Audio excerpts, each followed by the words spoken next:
Assalamualaikum warahmatullahi wabarakatuh. Jumpa lagi bersama saya dalam mata kuliah Interaksi Manusia dan Komputer. Kali ini saya akan membahas tentang materi ragam dialog. Apa itu yang dikatakan dengan ragam dialog atau kata lain dari ragam dialog yaitu gaya interaksi? Nah, kita akan bahas di pertemuan ini.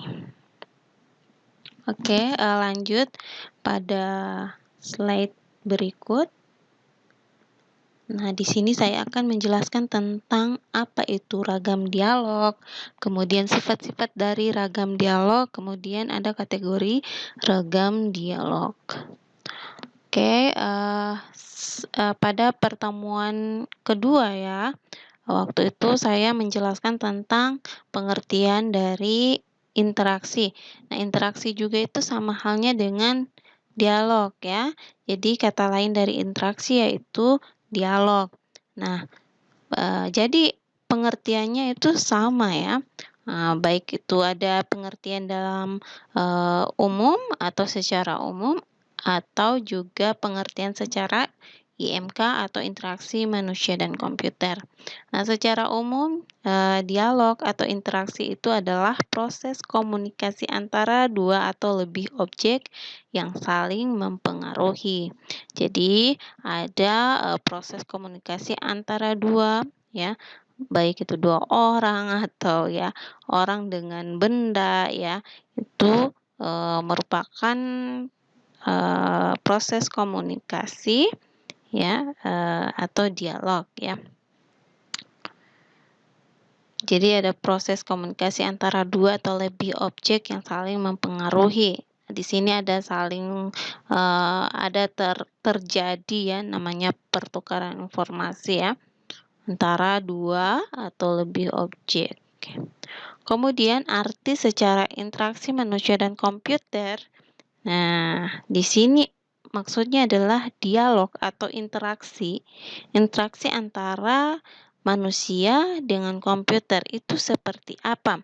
Nah, dalam IMK ya, dialog menurut atau arti secara interaksi manusia dan komputer yaitu pertukaran instruksi atau perintah ya. Perintah instruksi itu sama dengan perintah. Jadi pertukaran instruksi atau perintah dan informasi antara user dengan komputer atau sistem komputer. Jadi terjadi dialog atau komunikasi atau interaksi. Nah, ketika si user ya, contohnya ya, ketika si user memberikan instruksi atau perintah kepada komputer sehingga perintah tersebut dijalankan oleh komputer dan menghasilkan sebuah informasi. Nah, informasi tersebut adalah informasi yang dikeluarkan oleh oleh komputer tersebut bisa dipahami oleh manusia atau user. Nah, apakah misalnya ya dia menginputkan huruf A ya, kemudian diproses oleh komputer, kemudian ditampilkan oleh komputer tersebut melalui monitor ya, melalui monitor huruf A. Nah, di situ adalah informasi bahwa apa yang kita perintahkan kepada komputer dikerjakan juga oleh komputer dengan memperlihatkan informasi kepada si user ya bahwa perintah ini sudah dikerjakan. Oke, nah di situ terjadi namanya dialog atau interaksi. Nah, itu kan dialog ya, pengertian dialog. Nah, untuk dialog ini ternyata ada namanya, ada berjenis-jenis ya atau beragam-ragam dialog ya. Nah, ragam dialog itu ya artinya atau merupakan cara pengorganisasian berbagai teknik dialog interaktif yang memungkinkan terjadinya komunikasi antara manusia dengan komputer. Jadi ada teknik di sini ya. Tekniknya seperti apa supaya komunikasi atau informasi tersebut sampai kepada manusia atau user ya. Sehingga apa? Sehingga mendapatkan tujuan atau tujuan dari ragam dialog ini sehingga dari ragam dialog atau dari teknik tersebut ya, supaya informasi atau dialog itu masuk bukan dialog ya, informasi itu masuk atau dipahami oleh user ya. Dengan teknik tersebut tujuannya yaitu mendapatkan satu kriteria, yaitu user friendly atau ramah dengan pengguna. Jika teknik tersebut atau dialog tersebut ya dipahami oleh manusia, maka sistem atau aplikasi tersebut bisa dikatakan user friendly atau ramah dengan pengguna, karena pengguna paham dengan perintah juga informasi yang ditampilkan oleh komputer atau sistem komputer dari ragam dialog atau teknik dialog tersebut ya. Oke. Nah, kita masuk yang kedua, yaitu sifat-sifat ragam dialog. Ternyata ragam dialog ini mempunyai sifat atau karakteristik ya. Yang pertama adalah inisiatif. Inisiatif ini dapat menentukan tipe-tipe pengguna yang dituju oleh sistem yang dibangun. Jadi, di sini ada dua inisiatif ya, yaitu inisiatif oleh komputer atau juga inisiatif oleh pengguna. Nah, inisiatif oleh komputer itu apa? Yaitu pengguna memberikan tanggapan atas prompt yang diberikan komputer. Jadi dari prompt tersebut pengguna tahu hal yang akan dia lakukan selanjutnya itu apa ya. Nah, prompt itu sebagai ide atau usahanya komputer untuk menyampaikan informasi kepada user ya. Nah, contohnya ya, ketika si user tidak sengaja melakukan kesalahan menghapus data ya, kemudian ide atau inisiatifnya si komputer atau usahanya komputer itu apa sih?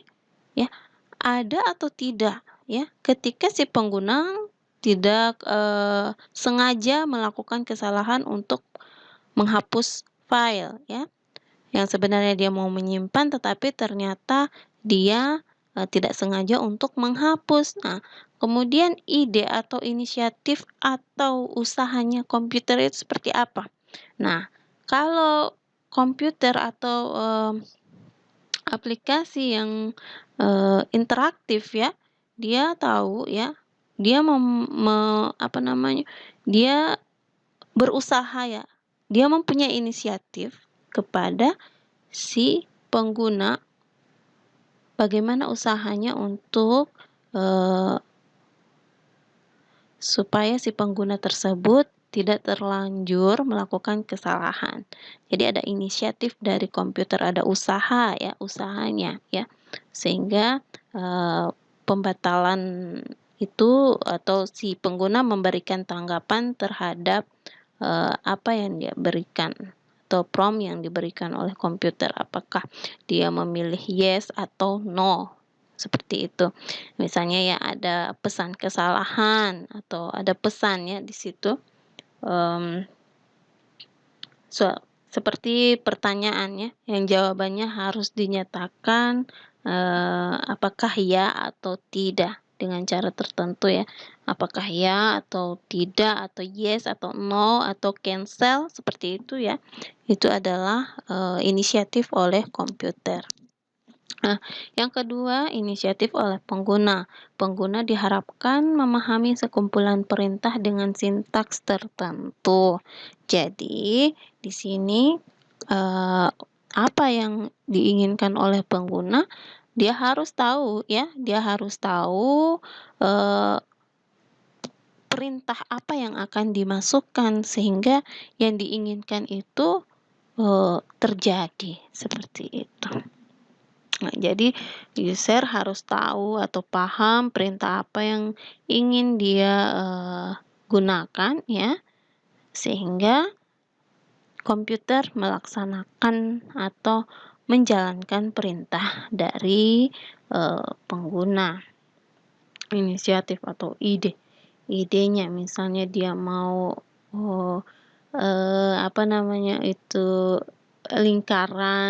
mau buat lingkaran, dia tahu ya di mana tempat dia mau buat lingkaran, atau dia mau buat segi empat ya atau persegi ya. Nah, dia tahu ya tempatnya di mana. Seperti itu. Yang kedua, sifat yang kedua yaitu keluasan. Keluasan di sini adalah sistem komputer harus menyesuaikan diri dengan keadaan pengguna. Misalnya memberi kesempatan user untuk customizing system. Nah, di sini pasti Anda tahu ya, seperti apa itu customizing system. Misalnya ya, pada suatu aplikasi atau pada sistem operasi yang ada di HP Anda ya, itu mempunyai pengaturan yang default atau umum ya, secara umum. Nah, tapi di situ ada pilihan untuk si user ya, bisa atau dia aplikasi tersebut atau sistem operasi tersebut memberikan kesempatan kepada user untuk mengganti secara selera dari pengguna tersebut. Misalnya screensaver diganti yang tadinya umum ya, misalnya warnanya biru, tetapi user yang menggunakan ini user wanita atau perempuan ya, dia ingin warnanya pink. Nah, itu adalah customizing system ya. Begitu juga dengan mengubah huruf atau font yang ada di sistem operasi ya, terserah di desktopnya ya. Dia mau ubah secara misalnya dia ingin fontnya itu hurufnya kecil, kemudian fontnya itu jenisnya lain ya, tidak sama dengan pengaturan default itu ya atau pengaturan umum. Nah, sistem menyediakan itu kepada user. Nah, itu namanya keluasan. Sifat keluasan. Yang ketiga ada sifat kompleksitas. Kompleksitas itu seperti apa? Nah, di sini sistem yang dibuat sesuai dengan yang diperlukan. Misalnya sistemnya itu khusus untuk pengolah kata. Pengolah kata di sini yang kita tahu, yang sering kita pakai, yang sering kita gunakan itu adalah Microsoft Office Word ya. Itu. Jadi di situ kita bisa membuat surat ya. Tapi perhitungannya di situ tidak bisa ya. Untuk menggunakan rumus-rumus, kita lain lagi untuk sistemnya atau aplikasi yang akan digunakan yaitu Office Excel. Jadi itu ya, sistem dibuat sesuai dengan yang diperlukan. Kemudian yang keempat, kekuatan. Kekuatan di sini apa? Kekuatan di sini kekuatan dari aplikasi atau sistem komputer tersebut. Nah, kekuatan merupakan jumlah kerja yang dapat dilakukan oleh sistem untuk setiap perintah yang diberikan pengguna. Jadi, dengan kekuatan tersebut terjadi respon positif dari si pengguna ahli ya, karena pengguna ahli itu sukanya menjelajahi walaupun sedang bekerja yang di bagian Word misalnya ya, kemudian dia mau kerja yang pada aplikasi lain, membuka aplikasi lain lagi ya. Di situ kalau sistem komputernya powerful ya, maka mendapatkan respon positif dari si pengguna. Ya, kalau pengguna awam mah kalau kerja yang satu ya, dia belum bisa konsen untuk pekerjaan yang lainnya ya. Nah, kalau pengguna ahli ya, bisa saja dia lagi mengerjakan sesuatu tugas, kemudian dia mau menjelajahi lagi aplikasi yang lain ya, seperti itu. Nah, kekuatan itu sangat penting karena bisa mendapatkan respon positif terhadap pengguna, apalagi pengguna ahli ya. Kemudian yang kelima, beban informasi. Nah, di sini beban informasi, penyajian informasi harus disesuaikan dengan aras pengguna atau tingkat pengguna. Nah, jangan sampai beban informasi itu informasi yang ditampilkan atau disajikan oleh aplikasi atau sistem komputer itu dapat memberikan beban informasi yang sangat membebankan, menjadi beban terlalu tinggi terhadap si pengguna. Nah, jangan sampai contohnya ya. Contohnya aplikasi tersebut dialognya bersifat atau dialognya dalam bentuk icon atau kayak logo, simbol-simbol ya seperti itu. Tetapi simbolnya belum pernah ditemukan oleh si pengguna pada aplikasi-aplikasi sebelumnya. Simbol tersebut tidak familiar dan tidak memiliki arti, sehingga si pengguna itu sulit memahami simbol tersebut. Itu kan informasi juga ya. Dari simbol itu pengguna tahu, oh ini adalah simbol pencarian, ini adalah simbol penyimpanan seperti simbol disket. Nah, disket itu dalam dunia nyata tempat untuk menyimpan data.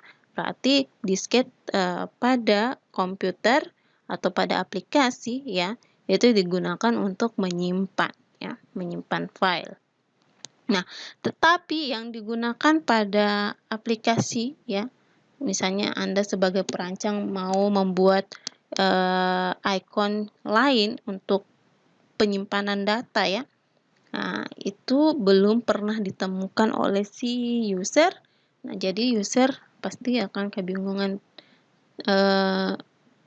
kecuali ya icon tersebut di bawahnya mempunyai keterangan ya.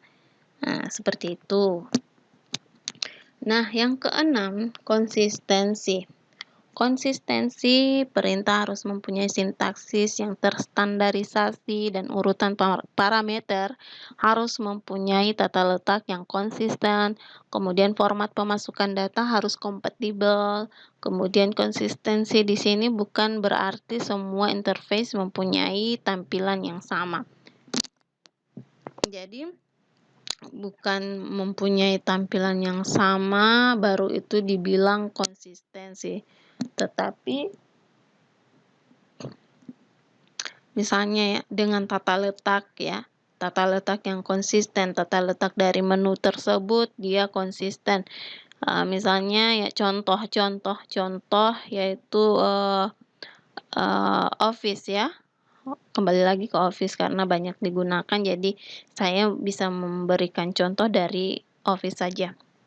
Jadi dari Office itu ya, aplikasi Office itu kan ada Microsoft Office Word, ada PowerPoint, ada juga yang Excel.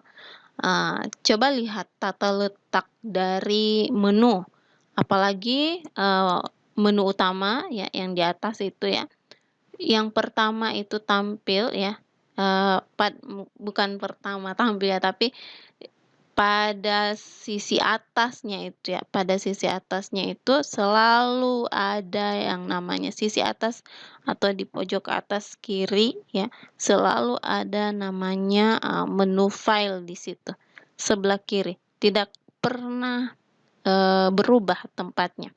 Nah, itu konsistennya dari tata letak sehingga si pengguna paham ya, oh di sini kita mau menyimpan file, dan kemudian dari file itu di bawah file itu, di dalam menu file itu ada open baik itu di Office, kemudian di aplikasi pemutar musik juga itu selalu file itu, open itu ada di menu file, seperti itu. Jadi konsistensi. Kemudian yang ketujuh, umpan balik. Nah, umpan balik ini kata lainnya yaitu feedback atau respon ya. Harus ada respon dari sistem atau aplikasi yang dibuat oleh perancang. Kenapa? Karena tujuannya adalah untuk mengurangi ketidakpastian atau keraguan si user atau pengguna ya. Nah, jadi kalau tidak mempunyai umpan balik atau feedback ya, otomatis pengguna akan ragu dan apakah ini maksudnya mendapatkan kebingungan ya, ketidakpastian apakah ini sudah dikerjakan atau tidak oleh komputer. Nah, seperti itu ya. Jadi untuk tujuannya adalah untuk mengurangi ketidakpastian atau keraguan user bahwa sistem ini menerima input yang terakhir atau sedang mengerjakan sesuatu yang diinginkan user, sedang menunggu input berikutnya. Di situ kita bisa tahu ya dari feedback tersebut. Nah, biasanya juga itu kita mau kirim surat. Nah, di situ juga harus ada feedback apakah dengan pesan atau notifikasi mail has been sent atau surat sudah terkirim ya. Nah, itu adalah respon dari komputer atau umpan balik dari komputer. Yang kedelapan ada observabilitas atau sifat yang kedelapan yaitu observabilitas. Observabilitas itu apa? Yaitu sistem berfungsi secara benar dan nampak sederhana meskipun sebenarnya pengolahan internalnya sangat rumit. Nah, contohnya ya, pada tombol misalnya kita menganggapnya itu mudah ya, tombol next. Nah, itu mudah untuk kita ya. Kita lihat secara user interface-nya ya, tampilannya itu kita hanya mengklik saja next. Tetap itu kita anggap sederhana ya.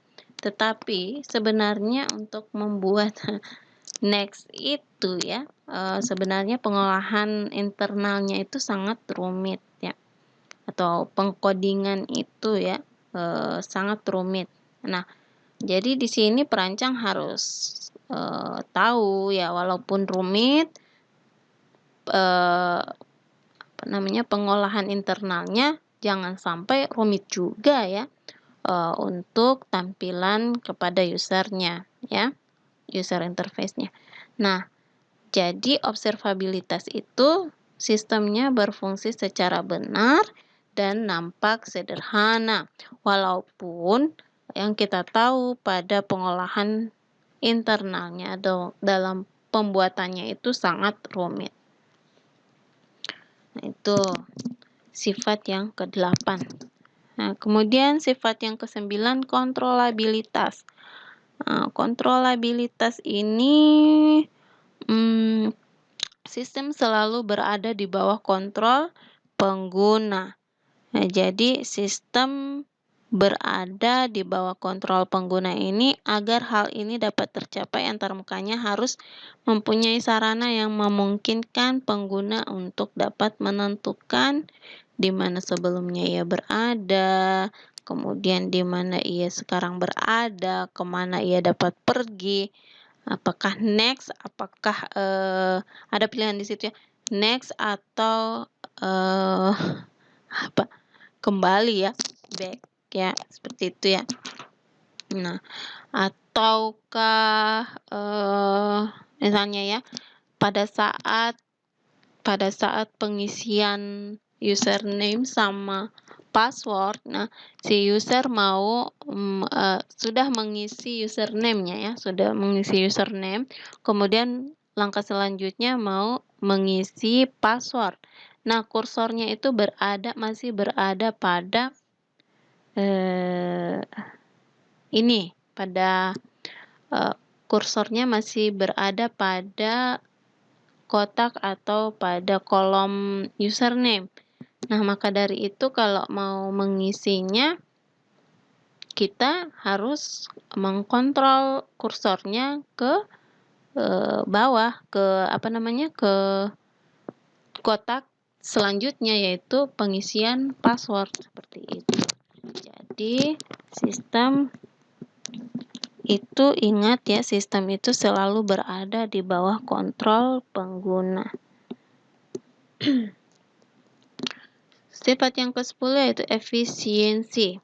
Efisiensi ini juga sangat penting jika berpengaruh pada waktu tanggap atau laju penampilan sistem. Karena seperti kita ketahui, manusia juga mempunyai sifat ya.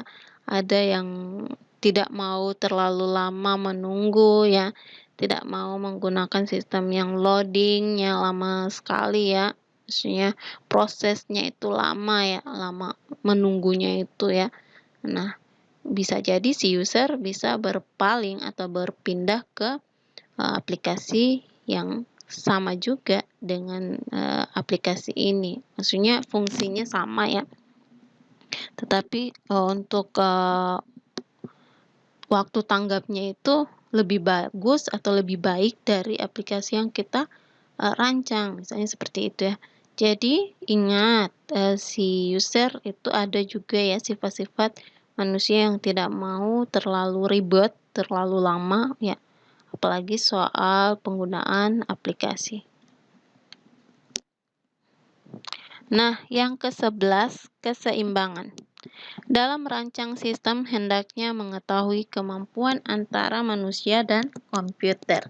Jadi manusia dapat menangani berbagai persoalan yang berurusan dengan perubahan lingkungan. Nah, manusia juga bisa mengetahui manusia juga itu mempunyai pengetahuan yang tidak pasti dan tidak lengkap ya. Kemudian sedangkan komputer dapat melakukan pekerjaan yang berulang dan rutin. Nah, penyimpanan dan pencarian data yang handal dan memberikan hasil komputasi yang sangat akurat. Jadi contoh dari keseimbangan ini seperti apa sih? Nah, contohnya ya, pada sistem aplikasi kasir ya. Nah, yang kita ketahui bahwa manusia itu tidak mampu mengingat semua barang yang ada di toko ya. Kemudian dengan harga-harganya ya. Dengan harga dari barang tersebut.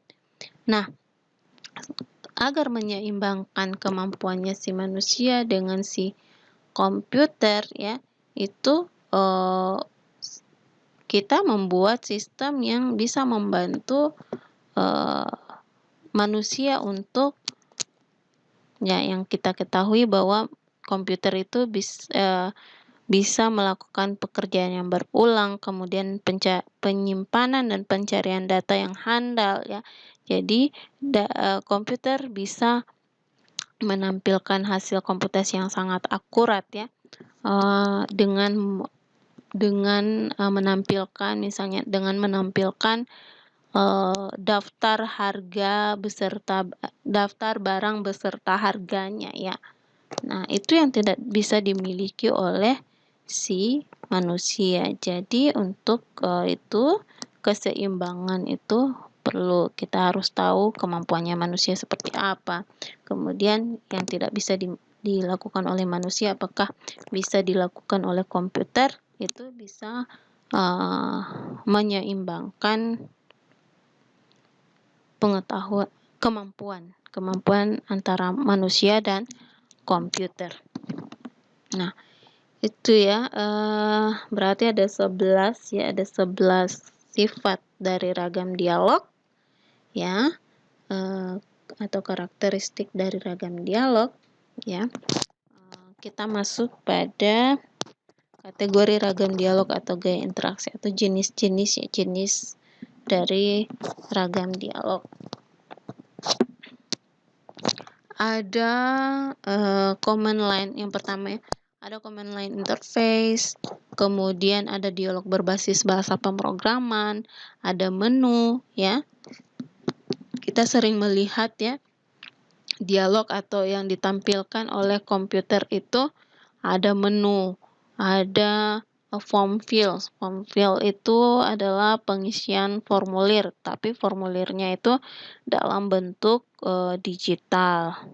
Kemudian dialog berbasis icon, sistem Windows, manipulasi langsung, kemudian antarmuka berbasis interaksi grafis. Oke, untuk penjelasan selanjutnya ada di video berikutnya ya. Karena mengingat banyak yang Ibu jelaskan di sini, jadi Ibu bagi dua untuk penjelasannya. Ada yang video bagian pertama itu menjelaskan sifat dari ragam dialog dan apa itu ragam dialog. Kemudian kita masuk pada jenis-jenis ragam dialog ya atau gaya interaksi. Nih, ada dari command line sampai antarmuka berbasis interaksi grafis itu yang akan Ibu jelaskan pada video selanjutnya. Terima kasih. Assalamualaikum warahmatullahi wabarakatuh.